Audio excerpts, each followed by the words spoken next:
So hello everybody, thanks so much for coming to this morning of talks in tandem with the John Beattie Reconstructing Mondrian exhibition. The exhibition is on display at the gallery until the 6th of August, and if you haven't seen it, we really welcome you to do so. So we're delighted to have Nancy Troy, John Beattie and Chair Mark O'Kelly with us today. So the talks will run until 12:30, and then we'll have a book launch downstairs and tea and coffee. So we welcome you to stay for that too. I'm going to now introduce Chair Mark O'Kelly, and I'll hand you over to Mark. So Mark is an artist living and working in Dublin and is head of the Department of Painting in NCAD. The studio-based practice at the centre of his work has provided the foundation for a series of specifically conceived exhibitions and installations, which have addressed theories of representation, reproduction, and quotation. He's a member of the Arts Council and has exhibited widely throughout Europe and Ireland. Welcome, Mark.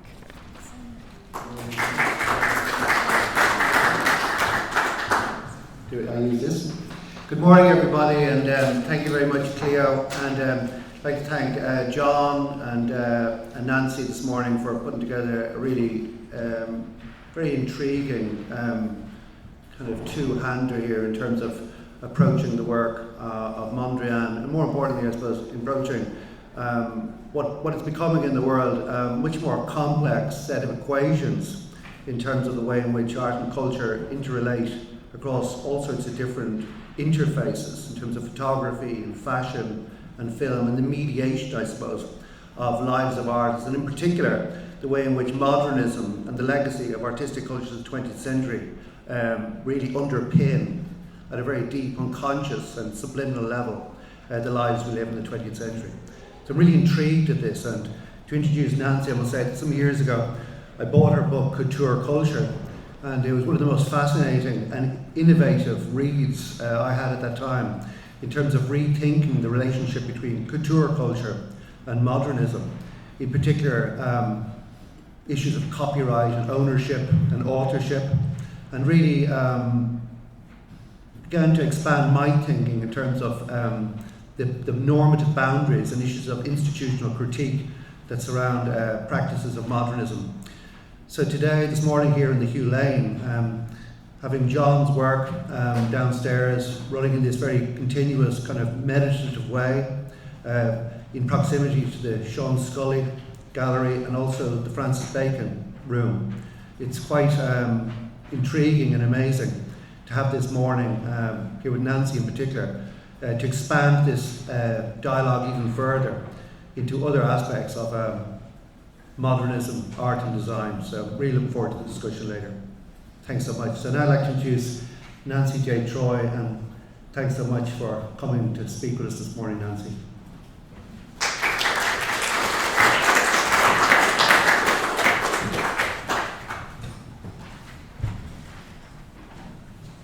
So I didn't really know that I would be looking again at couture culture or hearing that term, and it reminds me that, for example, when I was thinking about publishing that book, it ends with a chapter on Marcel Duchamp, who was never really at the time put in the context of couture.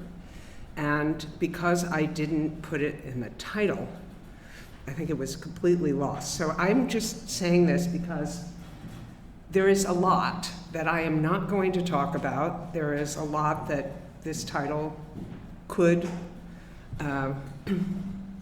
point to, but there's only so much. So anyway, I also prepared this talk in advance, thinking whatever thoughts I projected about John, what his expectations might be.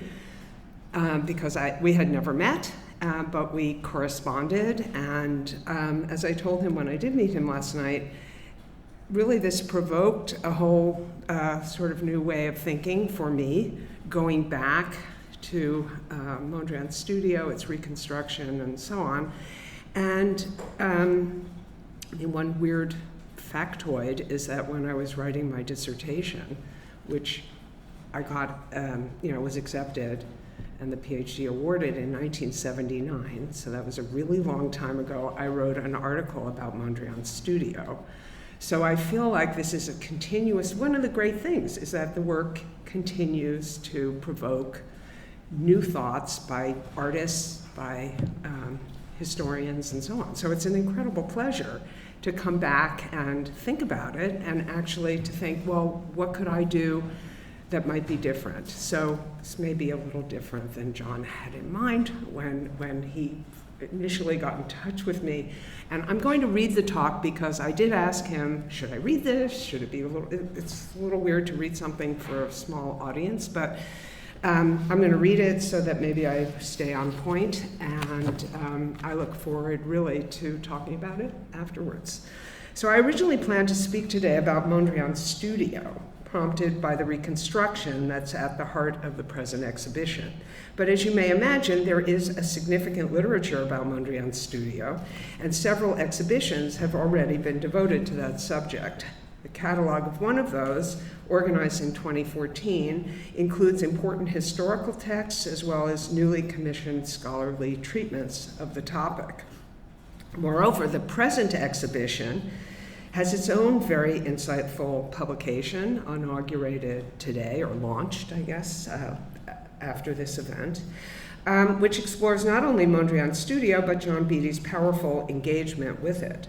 So instead of retreading that well-beaten path, this morning I propose to depart from this now, what I see as a somewhat familiar aesthetically driven art historical approach to Mondrian and his work. Pace, I'm sorry to put you in that category, but rather than the idealized discourse of a sacred space, an earthly paradise, which was the title that the reconstructed studio of Mondrian was at full scale was first given when it was first exhibited, which I see signaled by the white backdrop that creates the historical tabula rasa with which John Beattie begins his film. I've chosen to take a decidedly impure approach, but the prompt comes from Beattie himself. What Beattie actually focuses on, as those of you who have, well, probably everybody in this room has seen the film, is not so much Mondrian or Mondrian's studio, but the architectural model, in particular the careful and precise performance of its construction and deconstruction by a team of highly practiced installers under the direction of architect and model maker, principally model maker, Franz Postma. The question I want to pose is the extent to which the reconstruction of Mondrian's studio, seen on the right, should be informed and understood not so much or so exclusively by analyzing what Mondrian said or did about the original space, seen in those two photos taken of that space in 1926, or even by examining how visitors responded to it back in the day, as in the sketch that accompanied a letter from Mondrian's neighbor in the same building, the painter Gerard Hoordijk. And it's a wonderful sketch where you see the sort of chaos of the outside world on the left, or the darkness of the courtyard and the staircase up to Mondrian's studio, which he then shows in that sketch. And you can see Mondrian's red phonograph on the table and Mondrian dancing in the middle of that space. So it's a really great document. Instead, I want to look at the reconstruction process itself, just as Beattie actually prompts us to do, although I may be taking a different perspective into that process. This is a strategy that John Beattie pursues in his beautiful video, which begins, as I said, by situating the work, the process of the studio's reconstruction, against a white ground. Isolated in a sound studio where the assembly and disassembly of a full-scale model of Mondrian's studio reinscribes the historical isolation of the studio so often mentioned in period literature. So I want to just qualify this because, of course, there's a truck that drives in, and there's all sorts of hints that this idealized ahistorical, maybe hint at a gallery space through this white ground establishes. And there's also then the soundtrack, which sounds very industrial and which I thought was related to the fact that Mondrian's actual studio at the time, or this studio, was overlooking the train tracks of a major railroad station in Paris. That apparently isn't the case, but we can talk about that later. And one of the great things is that I had my little historical kind of this must explain it moment, and the actual facts are very different. So these things are interpretive, even if prompted by the same elements of the video. So we see this studio in its kind of almost sacred isolation and purity, even as we know that the artist was not at all alone there. He was visited by lots of friends, including Hoerdijk and Michel Sufor and other artists, von Tangerlo, and wives and girlfriends and so on. Photographs and written accounts attest not just to the space emptied out of human content, but also to the presence there of many friends and fellow artists. So to what extent might an examination of the real-world context of the studio reconstruction, so not actually the studio as a historical object in its own right, but the reconstruction, how might that expand our conception of this performative process as Beattie has represented it in his film, his video? Let's start by looking at his presentation, which near the beginning shows Franz Postma, pictured here on the right, ever so carefully marking out with the lightest of touches the placement of interlocking parts of the studio floor into which the walls will be inserted, underscoring its status as a perfectly planned and exquisitely crafted three-dimensional puzzle blown up to full scale. Indeed, I think that's what this model mostly is, an object that began as a construction small enough to hold in one's hands, we see that version on the left, that wound up as one that could be inhabited, fully embodied. In Beattie's account, Postma is ever present, but we never really learn anything about his background or history. Moreover, he intervenes, I think, only with a relatively light hand in the physical performance of reconstruction, which is carried out at his direction by several clearly experienced, though younger, stronger, and perhaps more agile assistants who seem to have rehearsed this process many times before. They scarcely interrupt the rhythm of their activity except to take the occasional bathroom break. And John Beattie mostly keeps the team of filmmakers and their equipment out of the picture, although it emerges in the book prominently, really. And maybe this is wrong, it'll be interesting to hear, his take on it. The performance proceeds like clockwork, emphasizing the extraordinary craftsmanship of the enormous model, the parts of which fit together with what looks like great precision and ease. Excuse me. Even if they are heavy and difficult to manipulate.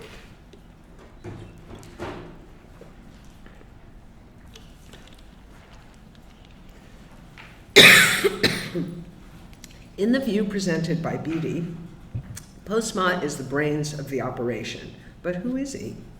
He happens to have been actually born in the same city as Mondrian, but that doesn't seem to be a claim he makes too often.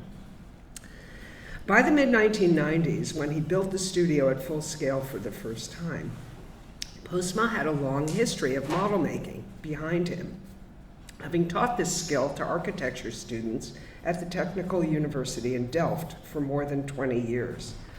To cite his own words, quote, "My task was to develop the students' skills of spatial representation by means of maquettes. The high point in this research was in 1985 when I introduced student exercises in model making through the use of photographs of interiors. That eventually resulted in a maquette of the Paris atelier of Piet Mondrian." And he told an interview in 2012, "As part of this course, I researched the spatial qualities of Mondrian's Paris studio.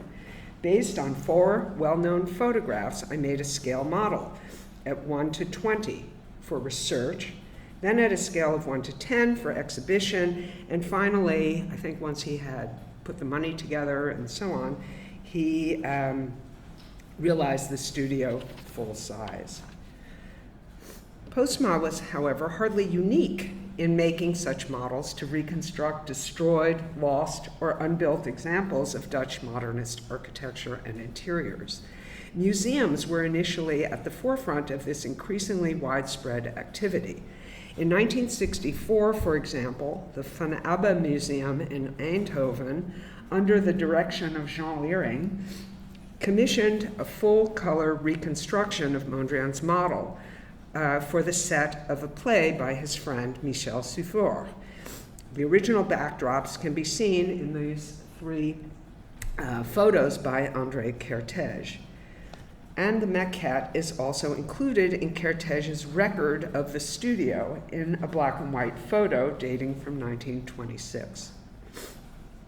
In addition to Mondrian's stage set, Leering subsequently arranged for reconstructions of several interiors designed by Theo van Doesburg and others.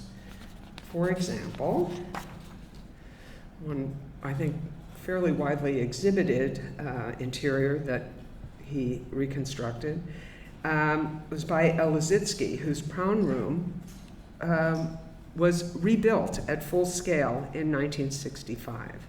Some of these interiors were displayed later by curator Germano Celant, alongside contemporary artists' environmental installations at the Venice Biennale of 1976, which many have said was responsible for inscribing the rubric of environmental art onto an international stage and providing that contemporary artist's interest with a historical foundation in reconstructed works such as these. So reconstructions can have a generative set of possibilities as well. But the activity of model making in connection with de Stijl has an even more significant provenance, reaching back to the visibility of models, which I hope you can see at least 4 of them, and probably 5. In the first exhibition devoted to de Stijl architecture, organized in Paris by Theo van Doesburg at Léonce Rosenberg's Galerie de l'Effort Moderne in 1923. The show, which Mondrian declined to join, but which he was sort of in the background of from the beginning, and at the time Rosenberg was representing him and dealing in his paintings. The show included works by numerous architects affiliated with de Stijl. Among the most impactful were the models and related drawings for 2 unrealized architectural designs that you can make out. There, hold on. So there at the left and at the right in this installation. One for a private house, and the other for the house of an artist, created in collaboration by Van Doesburg and the young architect Cornelis van Eesteren, who you see in the photo at left. And judging by the number of photographs that were made of Van Doesburg in particular, but the 2 of them in the studio making these things, or seemingly engaged in making them, I think these are comparable to the kinds of photographs Mondrian himself commissioned of his studio, but also in some cases of himself standing in his studio in order to make the connections that all of these people wanted to construct as they saw themselves, in this case, as creators of the new architecture. And Gerrit Rietveld, who was already respected amongst his colleagues as an excellent model maker, produced a third model for a house and gallery for Rosenberg, and that he did in the Netherlands. He was not in Paris, and the house never received a kind of treatment of color by Van Doesburg. So you see this large house cum gallery in the foreground of this photo. Significantly, however, none of these hugely influential objects survived the 1920s. But photographs of the two painted models were very widely circulated. And this was done in a way that emphasized their radical abstraction. You don't see any space in which they are located. You don't always know how to understand the ground plan in relation to the model. There's no sense of size of any of the rooms, and in many cases, really how they would connect was somewhat unclear. But they were, as I said, circulated, and the designs that they initiated, mostly on the part of Van Doesburg, whose constructions, counter-constructions, and elementarist paintings and so on after this, after 1923, were very much indebted to these designs. And they even are still provoking models today. One of the interesting things about this one, which was made at the 100th anniversary of de Stijl in 2017 by students at Delft, is that you always see them from the same angle, because it has turned out to be very difficult, if not impossible, to understand the backside that doesn't show up in most of the photographs. So exactly how to do that, they don't know. So these are really interesting models, I think, that suggest the importance of models for the history of de Stijl painting and so on. And in 1951, Rietveld himself recreated two of the Rosenberg models, as well as one of the models for the iconic Schroeder house in Utrecht. So here what you're seeing is installations. This was a show that was at the Stedelijk Museum. The catalog of that show, which is of a painted model, shows an illustration on its cover of that model. And at the show itself, Rietveld, not only did he construct two models for that show, he also constructed a lot of furniture, a number of pieces of furniture that either didn't exist in their original date, so had to be reconstructed after the fact. We think of furniture and its production as not having originals, but in a museum context, very often having the thing as close to the date of its conception as possible makes it more valuable, more authentic, and so on. Anyway, Rietveld obviously didn't particularly agree with that, so he was perfectly willing to provide all sorts of models of his furniture for that show, and they became very important elements in the Stedelijk Museum's collection. Just as an aside, or further aside, the reason why only two of these models were recreated by Rietveld at the time is because in 1951, for this first historical presentation of de Stijl, obviously Van Doesburg and Mondrian had passed away. They were not around to claim their place. But actually, who was going to be the more important figure was part of a struggle that ensued between the curators and the architects and Nellie van Doesburg, Theo van Doesburg's widow, who wanted a certain vision of de Stijl architecture and of her husband's work to predominate. And Van Eesteren, who had been the much younger colleague of Van Doesburg, didn't like having Van Doesburg be such a strong figure, so he didn't want he refused to allow the last of the three models to be reconstructed. And I mention this because it's, I think, important to see that de Stijl is a constantly reconstructed object itself in history. And these people are struggling over the beginnings of that historical reconstruction, how it's going to play out. So not only did Rietveld reconstruct some furniture and so on, but also one of his models for the Schroeder house. The second one apparently burned in a fire at some point. In any case, on that occasion, as I said, he made these copies. So the copy and the reconstruction are, one might argue, at the forefront or really central to the historicization of de Stijl. We might also contemplate the possibility that the aesthetic of the model itself can be seen at the heart not only of the unbuilt architecture of Van Doesburg and Van Eesteren, but also the iconic Schroeder house. Now, this is probably spoken by somebody who's so obviously not an architect.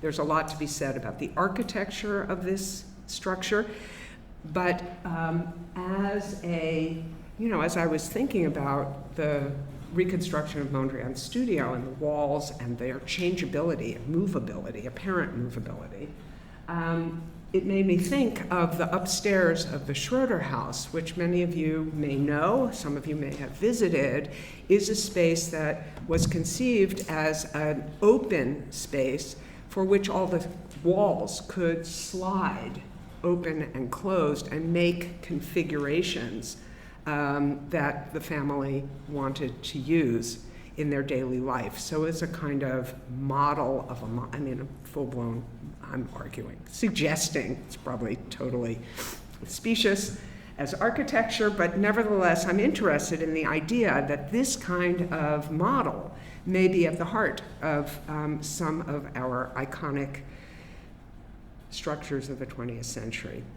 I'm just pursuing this historical dimension of de Stijl. Here is this immediately preceded the Schroeder house. It's a collaboration between Rietveld and another artist of de Stijl, Vilmos Huszar. You can see some furniture by Rietveld in this design, and it was recreated at the time of a major exhibition, full scale, by a museum. We can also see Rietveld's bedroom design for the sister and brother-in-law of Mrs. Schroeder, which is, as you see it on the right, is the installation in the Stedelijk Museum.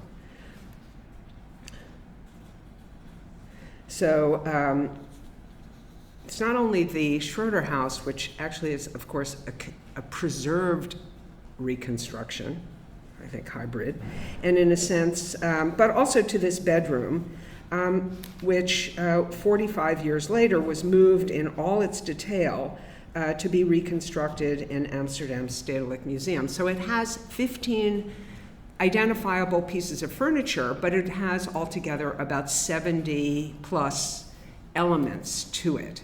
And of course, thinking about where I would be saying this, it's hard not to think about the difference. The restraint and balance of that interior could scarcely be more different from the extraordinary studio reconstruction in this very museum. But, looking for similarities or something, one could say, but both are based on intensive study of the spaces and the Francis Bacon studio, an especially extravagant and detailed excavation. But I'm betting that the Stedelijk Museum would try to parry that and say, well, we were. So it's interesting to think how the object itself makes us think about the complexity, let's say, of the reconstruction and reinstallation. And I mean, this takes the cake totally. But maybe the Mondrian studio has other stories to tell, even though it's so much more of a pure space. But anyway, so this level of research that underwrites these spaces prompts us to return to Franz Postma and his extensive research, together with several of his students, and you see one of them in the white shirt here on the right, into the historical and architectural specificity of Mondrian's studio at the Rue de Départ in Paris, including their location, this team, of the original architectural plans for the building, some of which are here, or reproduced here on the left. And these allowed Postma to substantiate the fidelity of the models he subsequently made and exhibited.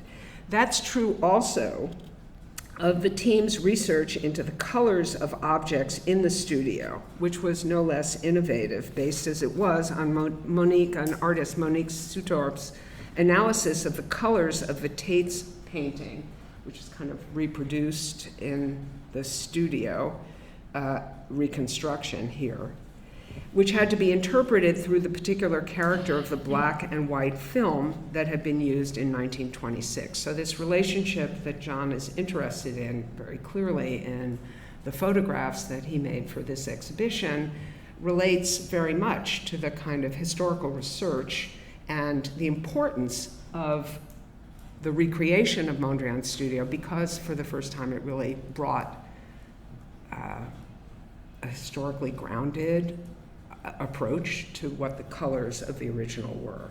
Now, while museums have played a major role in commissioning models of works by de Stijl artists, models were also created for more commercial purposes, as was the case in 1970 when Pace Gallery in New York built a nearly full-scale model of Mondrian's 1926 design, which had not been carried out at the time, for a room in the home of the Dresden art patron Ida Bienert. When Pace opened its show, the gallery had recently acquired a trove of unfinished paintings and numerous small miscellaneous drawings by Mondrian, many sketched on scraps of paper. You see the installation of part of that show on the left. In order to drum up interest in these works, which Pace director Arne Glimcher referred to as, quote, the dregs of the Mondrian estate's collection, the gallery decided to present them as the backdrop to a spectacular scale model of the Bienert interior based on one of the few large drawings it had acquired. This exploded box rendering of the floor, walls, and ceiling on which the artist had noted in writing the colors he intended to paint on the walls. So this is a black and white version, very flat, not in perspective, and with Mondrian's hand notations of the intended colors. Now, Glimcher, though working with Mondrian's heir, Harry Holtzman, was unaware of the existence of Mondrian's color renderings of this same design, as well as two perspective drawings. All of them had been published in beautiful pochoir prints, of which the two on the right, that's a page from an early publication. But since the war, they had been more or less buried in the collection of a museum in Dresden. So one can't fault them for not knowing about it, although they could have, there was a lot of pre-war information available. And this explains why Mondrian's room seems to have an oval in it. It was a table with a lamp on it that Ida Bienert required to be included. So this is something that the Pace Gallery, they didn't know about those colors. So to kind of specify the colors that they would use in their decision to go to the American Cyanamid Corporation, the parent company of Formica, to develop a plastic laminate in the colors that match the artist's originals, they went to some objects that Harry Holtzman still owned from the original studio and used those as the basis of their color sampling, I guess. And so Formica developed its own Mondrian line of Formica surfaces, which it marketed as such. So Formica kind of dipped in several kind of parts of the world here, commercializing the Mondrian colors.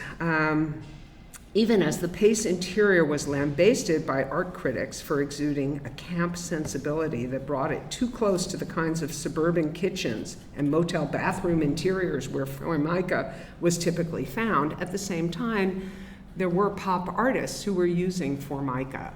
Klaus Oldenburg and Richard Archwager in the mid-1960s had already begun to explore the kitsch implications of these possibilities. Meanwhile, they also produced an ingenious paper fold-out model of the Bienert interior, created specifically for the invitation to the gallery's exhibition. You see it in two elements here. On the left is the cover of their catalog, heralding the spate of similar small-scale paper models of de Stijl architecture designs that would soon follow.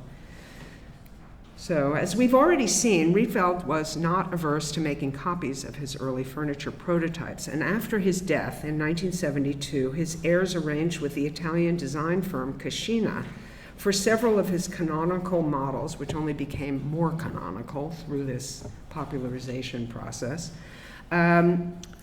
So Cascina produced for the upscale market design a version of the red-blue chair.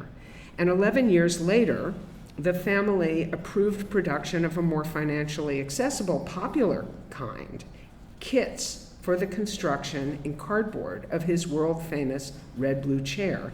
And as you see above it, the Schroeder house. So these come in these very small or thin boxes.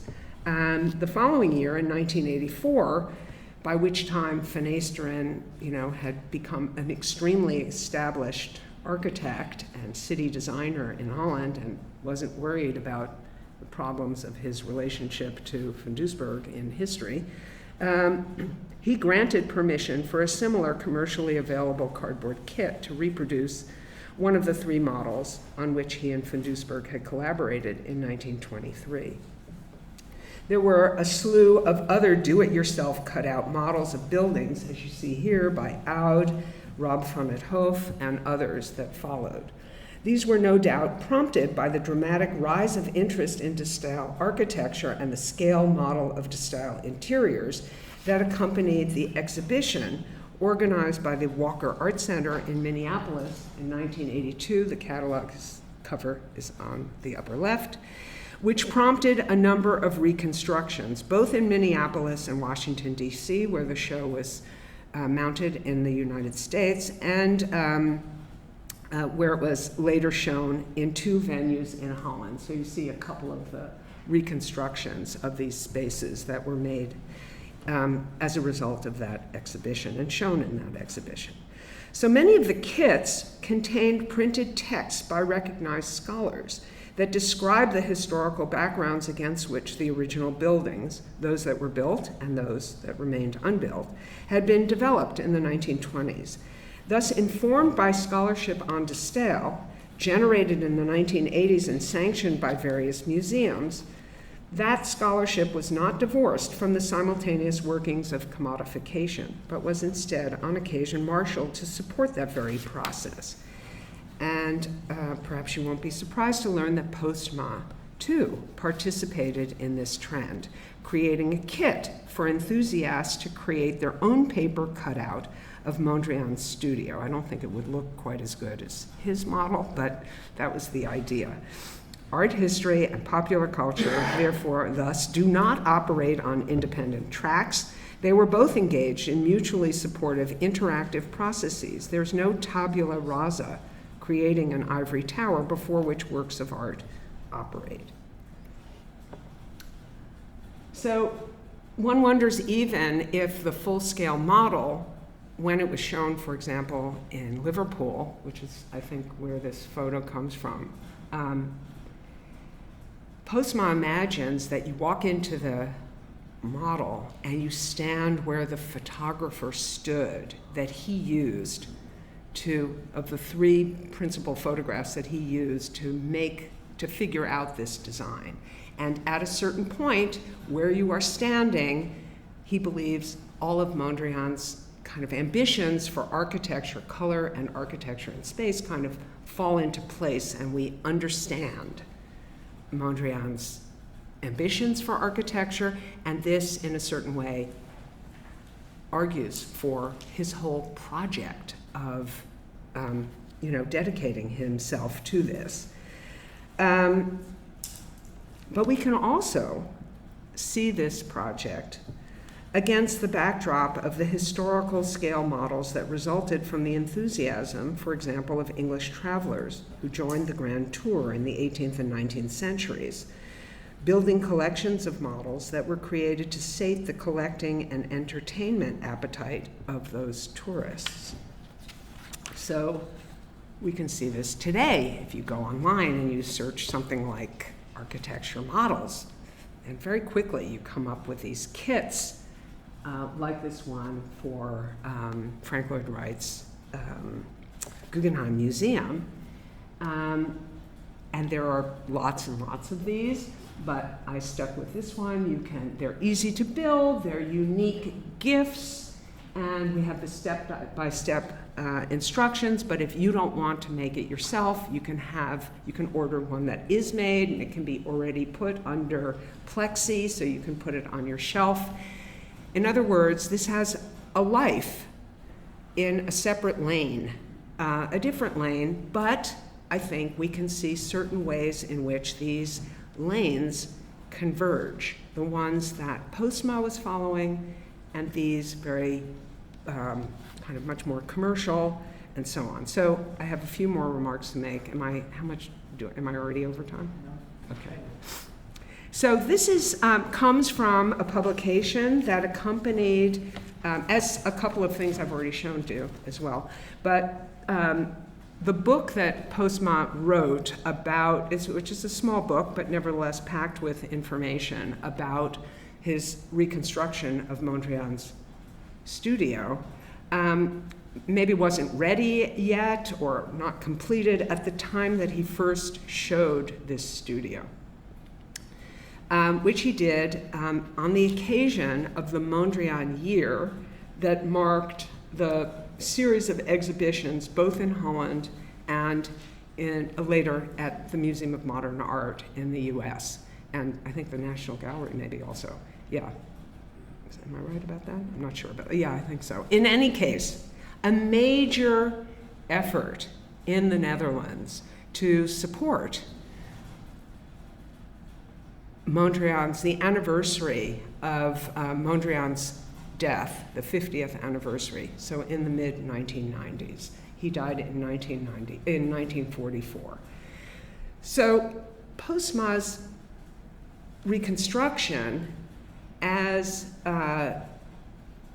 offered for exhibition for the first time in full scale, was part of this gigantic kind of juggernaut of popularization of Mondrian around a very scholarly exhibition. And of course, some of the ancillary exhibitions, like his, were very scholarly themselves. So what you're seeing here is the interior shell of a very iconic building in Amsterdam. It's the Beurs by Berlage from the early 20th century, a brick building not all that far from the central train station, which if you've been there, you probably saw.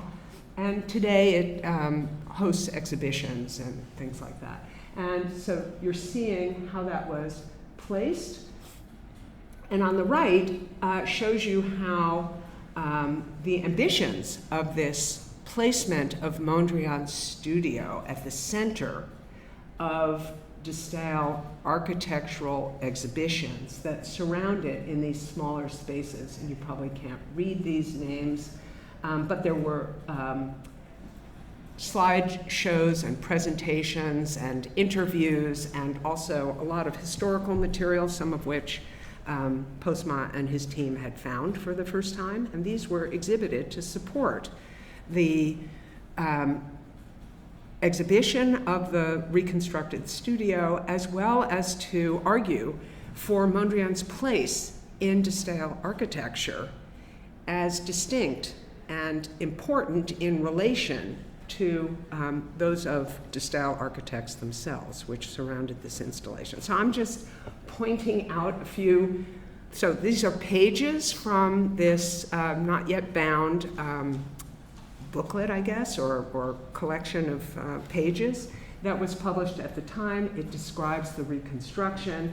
And I just think it's interesting, the last sentence here, although the reconstruction is, of course, an interpretation.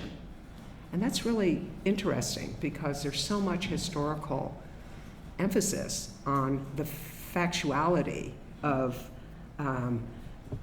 basing it on the plans that were found, the architectural drawings, and on the solution to this question of color and what that looked like. So remembering that, or realizing that Franz Postma himself recognizes, although maybe he didn't, he had some collaborators in writing this, and maybe he didn't like that sentence so much, but in any event, it is an interpretation of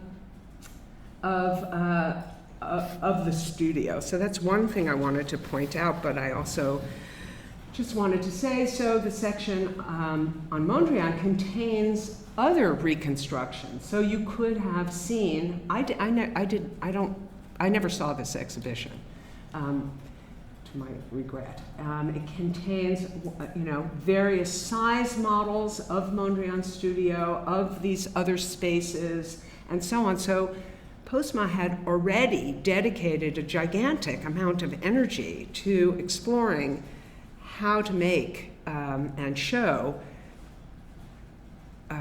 reconstructions of designs by Mondrian at various scales. And as you can see, it was a substantial historical presentation with all sorts of the work of other artists and photographers and so on. And importantly,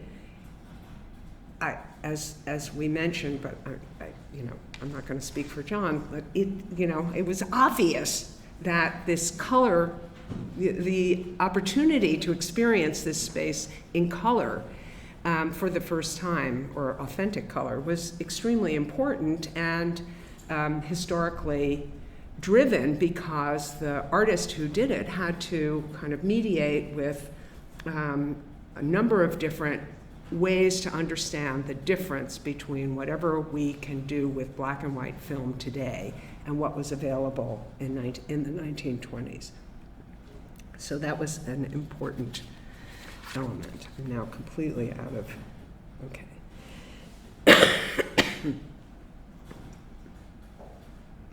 And yet, so obviously John Beattie is producing a provocative commentary on that aspect of the historical reconstruction.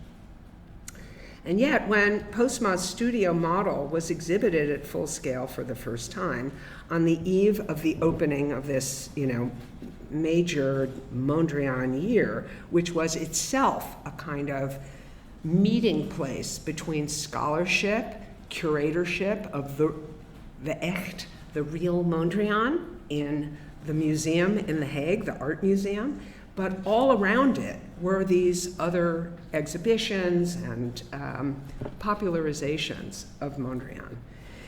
And actually, that included the one Postma organized in the famous Amsterdam Beurs, designed by Berlage. What I was going to say, let's see. So by this time, Postma had stepped down from his position as a teacher of architecture in order to devote himself to this project, and he established the foundation for the reconstruction of Mondrian's atelier And together with the bourse, or the people who administer the bourse, he organized an exhibition of this de Stijl architecture, the focus of which was the full-scale model, which someone, and I don't know who that was, decided to animate by inviting a Mondrian impersonator named IJsbrand Holcher, who normally earned his living as a society butler for private events, to make an appearance. The Haagse Courant, its witty title for the article in its cultural section, Mondrian returns briefly to Earth, a reference to the Aardse Paradijs, or earthly paradise, of Postma's exhibition title. The article noted that a magician had also made Mondrian over into a wax sculpture that would be displayed thereafter at Madame Tussauds. If the humorous point of these two interventions was to attract a popular audience to balance the scholarly seriousness of the exhibition, to make it more attractive to a wider audience, etc., another strategy was designed to appeal to the businesses or even individuals who might want to sponsor receptions in that space. So I'm almost finished. I'm just going to show you that another page of this booklet that wasn't actually bound offers this space. Visit Mondrian's studio in peace and quiet. While Mondrian lived on the Rue du Départ in Paris, he received numerous high-profile international figures, including H.P. Berlage and J.D.P. Oud, César Domola, a host of others. With the reconstruction of this atelier at full size, the general public is now in a position to witness with its own eyes this, quote, radiant clarity that purifies everything with its glow. And then it goes on. The space in which the studio is exhibited is also available to be reserved exclusively for you, your business, your colleagues, and your relations for a reception, a buffet, or a dinner, and so on. So it's true that this was organized by the bourse, and I don't know how Postma felt about it, but it was presumably one of the things that provided the funding to make possible the exhibition of his reconstruction. My point here was simply to kind of reorient our vision on that reconstruction, and I guess to introduce, something a lot more crass than I think John Beattie's commentary and remaking of it into his own exhibition as his own work does.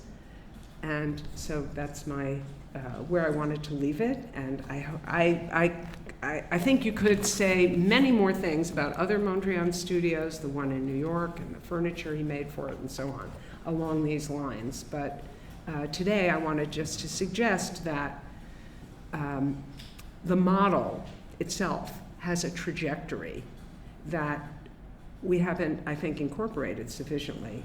And it doesn't necessarily have to be through this popularization, but how it worked in de Stijl, I think, is an important element of where Postma was coming from in offering this full-scale model. Thank you.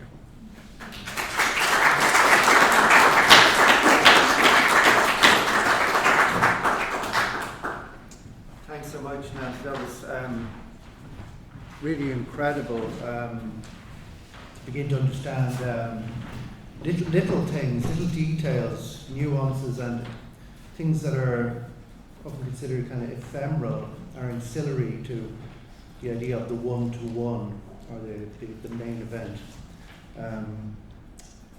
So in order to introduce John, I suppose, I think back to the early noughties. I remember John making work in the streets, actually, using electronic equipment and drawing in the streets and paying particular attention to shadows and lines and things that are cast from other things and environments and all of that. And without, like, drawing too obvious a parallel between that moment and this mise en scène around the work, the photograph I think that Nancy showed there as well of the film crew.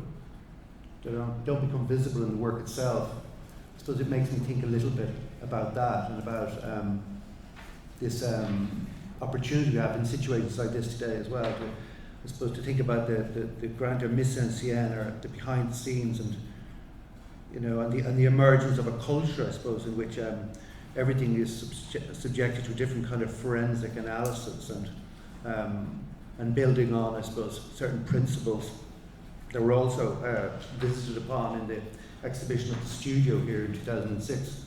In particular, the essay of Daniel Buren, which was revisited at that time, around the function of the studio. And so I think this debate continues, and it's a very important debate, really, about the principle of the studio and what's at stake. What is at stake in the mythology? Perhaps that is the essential true site, or the kind of paradise, as Nancy talked about, in terms of the production of art, and what is at stake in the reconstitution of that studio in itself, or the showing of works beyond that space. So anyway, what can I say? John, thanks very much.